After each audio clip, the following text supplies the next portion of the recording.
हाँ जी, हर हर महादेव सभी को। आज था संडे तो उठने का बिल्कुल भी मन नहीं था, लेकिन उठना पड़ा क्योंकि कपड़े धोने थे। जो काम सुबह जल्दी हो जाता है वो दिन में नहीं होता। फिर अपने सारे कपड़े धो दिए थे।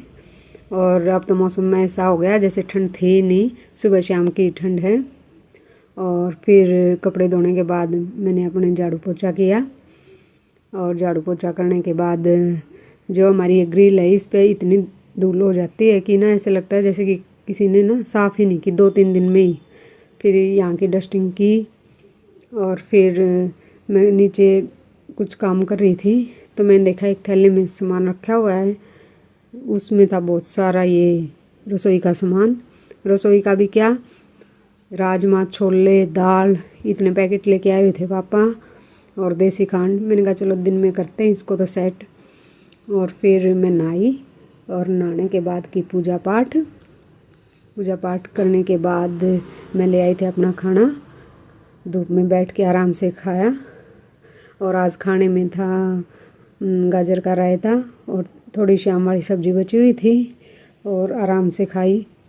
मज़ा आ गया खाना खा के। फिर बैठी थी, बच्चे गए हुए थे पापा के साथ। फिर मैंने सोचा चलो थोड़ी मालिश कर लेते हैं, कल सिर धोना है। फिर अच्छी मालिश की। मम्मी कह रही थी चल मैं करूं। मैंने कहा कोई नहीं मम्मी, आप थोड़ी देर लेटो, मैं कर लेती हूँ। फिर मालिश करने के बाद तब तक यक्षित भी आ गया था, उसको नहलाया। और आज उसको जाना था पापा के साथ कहीं न्योते पे, तो वो तो दोनों बच्चे अपने दादू के साथ तैयार हो लिए। और फिर वहाँ से इसके आने के बाद थोड़ी देर मैं दिन में सोई।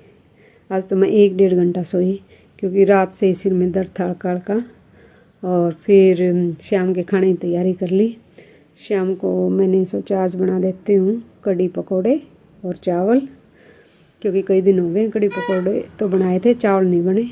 फिर ये कढ़ी की तैयारी कर ली थी और यहाँ पे पकौड़ों की तैयारी। और ये पकौड़े बनाने लग रही थी। उसके बाद फिर ये बनाते बनाते एक फ़ोन आया, वो अटेंड किया। और ये मेरी कढ़ी एक साइड बन रही है, तब तक पानी रख दिया था चावल के लिए, ये बॉयल होने के लिए। और चावल पहले धो के भिगो के रख रखे थे और चावल बिल्कुल खिले खिले बन गए हैं। और ये खाना डाल लिया। बाकी जिसको खाना आ जाओ। कल मिलते हैं जी, राम राम।